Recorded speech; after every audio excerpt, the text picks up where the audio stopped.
বন্ধুরা আজকে আমরা চলে এসেছি পরেশনাথ পাহাড়ে। মাম্মা আমি এখন এই পাহাড়টা উঠবো। হ্যাঁ তিতি, প্রায় 10 কিলোমিটার উপরে রয়েছে পরেশনাথ মন্দির। এখন আমরা ওইখানেই যাব। অনেকে দেখছি বাইকে করেও উপরে উঠছে। আমরা হাঁটা পথেই রওনা দিলাম, দেখা যাক কতটা উঠতে পারি। এই তো দাদা দিদুন দুটো লাঠি নিয়েছে, এটা দিয়ে আমরা উঠে যাব। এই পাহাড়ে ওঠা জার্নিটা অনেক মজার হতে চলেছে। রাস্তা দেখো, পুরো একদম খাড়া চড়াই রাস্তা। তিতি কি সুন্দর তাড়াতাড়ি করে পাহাড়ে উঠে যাচ্ছে। আম্মা বাবা তোমরা জলদি এসো।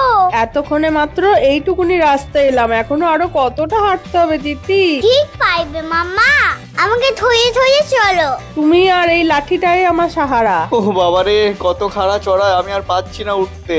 আরে তিতি, তোমার পাপাকে দেখো কোথায় পড়ে আছে, তাড়াতাড়ি এসো।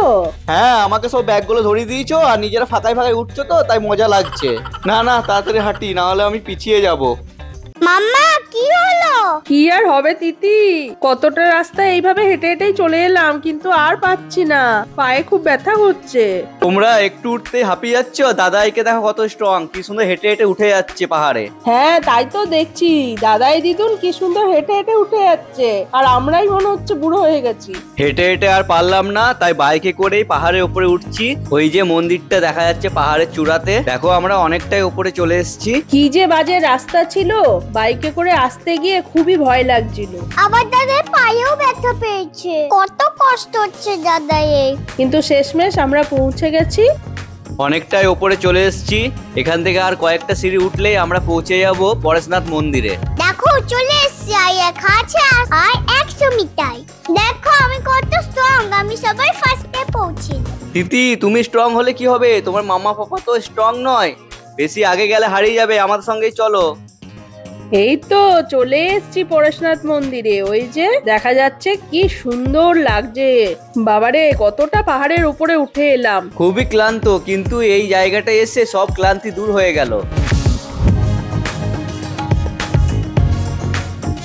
চলো, আরো কিছু সিঁড়ি বাকি আছে, যাই গিয়ে দর্শনটা সেরে আসি।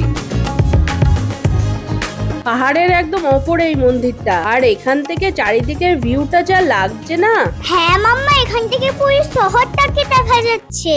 এমনিতে শুনতে 10 কিলোমিটার হলে কি হয়েছে, পাহাড়ি রাস্তা 10 কিলোমিটার মানে কতটা উঁচু, এখান থেকে দেখেই সেটা বোঝা যাচ্ছে। এই দেখো, আমার একটা সাবস্ক্রাইবার বন্ধুর সাথে দেখা হয়ে গেল। মাম্মা ওইদিকে পাহাড়টাই যাবে না?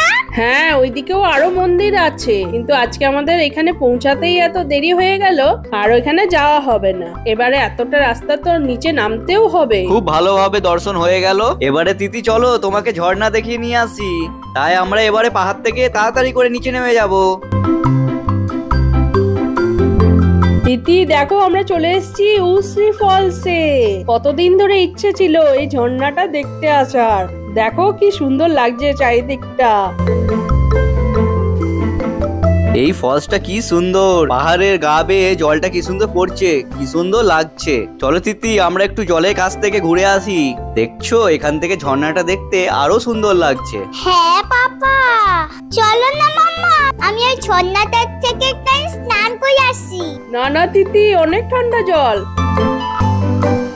আরে আরে, তোমার পাপাকে দেখো, ও কোথায় গেছে?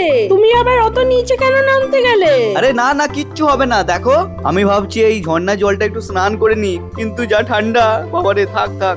বন্ধুরা, আজকে আমাদের এই সুন্দর জায়গায় ঘুরতে আসার গল্পটা এখানেই শেষ হলো। বন্ধুরা, তোমাদের কেমন লাগলো সেটা কমেন্ট করে জানিও। Tata, tata, bye. বাই।